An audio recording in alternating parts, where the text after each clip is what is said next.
modern နဲ့ keyboard တွေကို modern အမြင့်တွေလို့ drum style ရိုက်လို့ရပြီဆိုတာသိကြပြီလား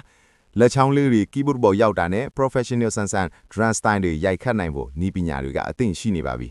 modern နဲ့ keyboard လေးရှိုံနဲ့ modern မြင့်တွေရဲ့အရာသာကိုအပြည့်အဝခံစားဖို့ဖိတ်ခေါ်လိုက်ပါလေဘလို့တွေသုံးလို့ရတယ်ဘလို့တွေသုံးနိုင်တယ် modern မြင့်နဲ့ keyboard တွေလို့ဘလို့သုံးနိုင်လဲကိုစပြီးလေ့လာကြည့်လိုက်ရအောင်ဗျာဒီမှာတော့ကျွန်တော်တို့ modern name keyboard တွေပေါ့နော် drum style တွေတက်ထည့်လို့မရတဲ့ modern name keyboard တွေအတွက်ကျွန်တော်တို့ modern အမြင့်နေလို့ drum style တွေစိတ်ကြိုက်ဖန်တီးရမယ်စိတ်ကြိုက်တီးလို့ရမယ်စိတ်ကြိုက် control လုပ်လို့ရမယ်ပေါ့နော် sorry အဲ့လိုလုပ်လို့ရတဲ့program ကိုကျွန်တော်လုပ်ထားတယ်ပေါ့နော်အဲ့ကောင်ကျွန်တော်ဒီဘယ်လိုလုပ်ရမလဲဘယ်လို fashion တွေပါတယ်ဆိုတော့ကျွန်တော်စမ်းပြမှာဖြစ်ပါတယ်ပေါ့နော် okay အဲ့ချိန်မှာကျွန်တော်ပြောချင်တာကဒီကောင်ကိုတစ်ချက်နှိပ်လိုက်ပြီဆိုတာနဲ့သူကဖွင့်ခိုင်းမယ်ကျွန်တော်တို့ဖွင့်ထားပြီးသားလို့ပေါ့နော်ဒီကောင်ဖွင့်ခိုင်းမဲ့ဟာတွေကိုဒီလိုမျိုးပေါ်လာလိမ့်မယ်ကျွန်တော်တို့အများနဲ့သုံးမဲ့ဟာနဲ့ပဲတစ်ချက်ဖွင့်မယ် Chrome ဒီကောင်တော့သုံးတင်တဲ့ချက်တစ်ချက်ကပါလဲဆိုတော့ online မဟုတ်တော့ offline အနေထားနဲ့သုံးနေရတယ် online ဖွင့်ရမလို့ကျွန်တော်တို့ Chrome နဲ့သုံးပါဆိုတော့ Chrome မှာ offline အနေထားနဲ့သုံးနေရတယ်ကျွန်တော်တို့ဒီမဲ့ Orui နဲ့ဖွင့်နိုင်မယ်အဲ့ဆိုရင်နောက်ကနေလည်းရှင် Chrome နဲ့တော့ချက်သွားမယ်သူတို့ UI လေးကဒီလိုလေးပေါ့နော်ဒီလိုလေးမှာကျွန်တော်တို့အလင်းမှာ line မှု test မှုရှိမယ်ပြီးကျွန်တော်တို့အပေါ်မှာဒီမှာ line တွေရှိမယ်ပြီးကျွန်တော်တို့ B ရေးပေးတဲ့ဟာတွေရှိမယ်ပြီး intro အတန်ပြီး pattern row အတန်ချဲ့လို့ရတယ်ကျွန်တော် reverse ထည့်ပေးထားတယ်ပေါ့နော်ကျွန်တော်သမားတွေအတွက်ပြီးတန်ဖိုးအနည်းငယ်နဲ့ကျွန်တော်လုပ်လို့ရမယ်ပြီး project တွေ save လို့ရမယ်ပြီး save ထားတဲ့ project တွေပြန်ရှာလို့ရမယ်လုံးဝ project ရိုက်ပြီးတော့ပြန်ရှာလို့ရမယ်ပေါ့နော်ပြီးကျွန်တော်ဒီမှာထည့်ပေးထားတာကပါတယ်ဆိုတော့ intro PC intro ABC ပေါ့နော်ပြီးတော့ pattern ABC row ABC and or source ဆိုပြီးကျွန်တော်တို့ခလုတ်လေးတွေထည့်ပေးထားတယ် okay အဲ့တော့ကျွန်တော်တို့ကချက်ဆန်းကြည့်လိုက်နော်စမ်းကြည့်လိုက်မယ်ဆိုတော့ကျွန်တော်တို့ပထမဆုံးကျွန်တော်တို့ intro လေးကိုရင်ထည့်မယ် intro လေးထည့်မယ်ဆိုတော့ဒီကောင်လေးကကျွန်တော်တို့ကြာပြီးကျွန်တော်တို့ဒီအတန်မထည့်ခင်မှာကျွန်တော်ဒီကောင်လေးကဒီလိုမျိုးလုံးဝ black လေးပဲဒီကလေးမှအတန်ထည့်ပြီးသွားပြီဆိုလို့ရှိရင်ကျွန်တော်တို့ဒီပုံစံလေးတောင်းဝင်ကျွန်တော်ချက်ကြည့်ကြမယ်ကျွန်တော်တို့အတန်လေးရင်တွားယူမယ်ပေါ့နော်ကျွန်တော်တို့ file လေးတင်ထားတယ်ဒီလိုမျိုး file လေးရိုက်နေပြီလေကျွန်တော်လုံးဝအစာဆုံးပြောသွားပြီးမှခင်ဗျာနော်အဲ့ကောင်လေးကကျွန်တော်တို့တင်တန်းမှာအများကြီးပါပြီပေါ့နော်ပြီးရင်ကျွန်တော်တို့ထည့်ပြီးသွားတဲ့အချိန်မှာကျွန်တော်တို့ဒီလိုမျိုးအစိမ့်ပတ်လေးပြသွားမယ်ပြီးရင် pattern A ကိုကျွန်တော်တို့ pattern တစ်ခုသွားထည့်မယ်ဒါမှမဟုတ်ကျွန်တော်တို့အစင်ပြောင်း row တွေကိုကျွန်တော်တို့intro တွေကိုကျွန်တော်တို့အကုန်ထည့်လိုက်မယ်ပေါ့နော်ထည့်ရတယ်ဒါကျွန်တော်နမူနာအနေနဲ့ထည့်ပြပေးရပါတော့ပြီးရင်ကျွန်တော်တို့ pattern တွေသွားထည့်မယ်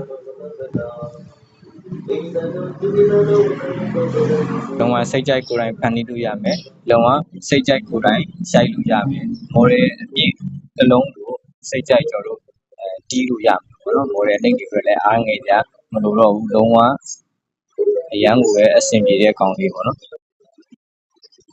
okay အဲ့ဒါကျွန်တော် row လေးတွေပါထည့်ထည့်မယ်ဗျာဒါလည်းအဆင်ပြေတော့ဒါတော့ကိုထည့်ခြင်းတဲ့အတန်ကိုထည့်လို့ရတယ်ဟိုဘယ်လိုမျိုး style မျိုးရိုက်အကုန်လုံးရိုက်လို့ရမယ်ပေါ့ခင်ဗျာနော်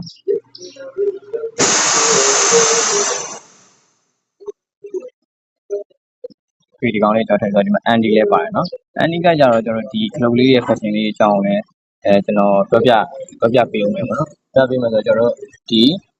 စမယ်ပေါ့နော်စမယ်ဆိုရင်ကျွန်တော် intro A ကိုနှိပ်လိုက်ပြီဆိုတော့ intro A တပါးသာဆုံးသွားပြီဆိုရင်ကျွန်တော်တို့ pattern ရောက်သွားမယ်အဲ့လိုပဲ B ဆိုလဲအဲ့လိုပဲ B ကနေပြီးတော့ pattern B C ကနေပြီး pattern C ဟုတ်ကဲ့အဲ့ထက်မှကျွန်တော် pattern သွားနေတော့မှကျွန်တော် row ဟောက်ချင်တယ်ဆိုရင် row A ကိုနှိပ်လိုက်လို့ရှိရင် row A တပါးသာဆုံးပြီးသွားပြီဆိုတော့ pattern A ပြန်ရောက်သွားမယ်ကျွန်တော်တို့ပုံမှန်တိုင်းပဲပေါ့နော် anti ကကြတော့ကျွန်တော်တို့ဒီတပါးသာပြီးပြီဆိုတာနဲ့ရက်သွားမယ်ပေါ့နော် also ကကြတိနေတန်းတန်းမှာရက်တဲ့ဟာမျိုးပေါ့ကျွန်တော်ရေလုံးရှားလိုက်ကြမယ် intro လေးနဲ့ပဲစမ်းမယ်ပေါ့နော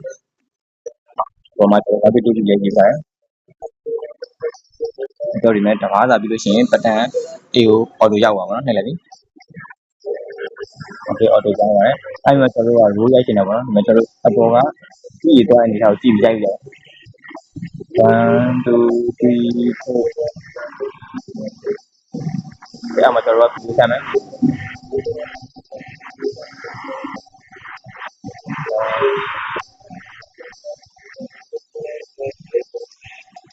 okay အဲ့ဒါမျိုးကျွန်တော်ဒီထည့်ပြီးသားလေးကျွန်တော်နာမည်မှတ်မယ်ပေါ့နော်ဥပမာကျွန်တော်တို့မြန်မာ drum ပေါ့နော်မြန်မာလိုလည်းမှတ်လို့ရတယ်နော်မြန်မာ drum အပြည့်ကျွန်တော်ဒီမှာ save style ဆိုတာလေးချက်နှိပ်မယ်ဒီတိုင်းမျိုးဆိုရင်ကျွန်တော် save style ကို save ပြီးသွားပြီပေါ့နော်အဲ့တော့ကျွန်တော်တို့ဥပမာပေါ့ဒီကောင်ကျွန်တော်ဖြတ်ချလိုက်တယ်ပေါ့okay ကျွန်တော်ကတီးပြီးတော့ဒီပွဲတွေပါခဏနားပြီပေါ့နော်အဲ့တော့ကျွန်တော်နောက်ကပြန်ဖို့မယ်ဆိုရင်ဒီထဲကို auto ရောက်မယ်အခုနက save ထားတဲ့ style နဲ့ဒီထဲမှာပဲရှိတယ်ဒါပေမဲ့တခြားထဲမှာတော့မဖွင့်နဲ့တခြားထဲမှာဖွင့်ရင်တော့အဲ့ story ကရှိမှာမဟုတ်ဘူးကျွန်တော် Chrome ကိုဖွင့်ရင် Chrome ထဲမှာပဲတော့ဖွင့်viewer မှာဖွင့်ရင် viewer မှာပဲတော့ဖွင့်အဲ့တော့ကျွန်တော်ဒီမှာမြန်မာပေါ့နော် page မှာကြာလာပြီမြန်မာခုနကကျွန်တော် save ထားတဲ့ဟာပေါ့နော် ဒီကျွန်တော်ဒီမှာလုံးမယ်ဆိုရင်ဒါသူ့အောင်ကျွန်တော် install တင်ပြီးသွားပြီကျွန်တော် install တင်ပြီးသွားဆိုကြာပြီးသားတယ်ပေါ့နော်ဒါကျွန်တော်ဒီလိုမျိုး auto လေးတင်ရောက်လာမယ်ပြီးရင်ကျွန်တော်တို့နောက်ထပ်ဟိုဟာလေးလည်းရိုက်ပြရမယ်ပေါ့နော်အဲ့ကျွန်တော်တို့တခြားမြန်မာအတန်တွေလည်းရိုက်လို့ရမယ်ပေါ့နော်အဲ့ကျွန်တော်တို့မြန်မာတို့မှတ်လိုက်မယ်မှတ်ပြီးကျွန်တော်ဒီကောင်လေးတွေကိုမှတ်ထားမယ်ဒီကောင်မှာကျတော့ကျွန်တော်ကတော့ပတ်တန်ပဲထည့်လိုက်မယ်ပေါ့နော်ပတ်တန်မှာကျွန်တော်ဒီ OC တန် sign တန်ပါတန်ကျွန်တော်တစ်ချက်တွက်ထည့်မယ်ပေါ့နော်ကျွန်တော်ဒီမှာလည်းကျွန်တော်ရှမ်းတိုးတွေပါမယ်ကျွန်တော်ရှိမှရှိတယ်နော်ရပြီးသားဟာဒီအဲ့လိုမျိုးရိုင်းကြီးလေးလည်းကျွန်တော်ပြပြပုံမှာဖြစ်တယ်ရှမ်းတိုးပြီးကျွန်တော် OC လေးရှိတယ်ဒီရေကင်းပါညာပေါ့နော်ရေကင်းပါညာရှိအဲ့တော့ကျွန်တော်ချက်ဆက်နေ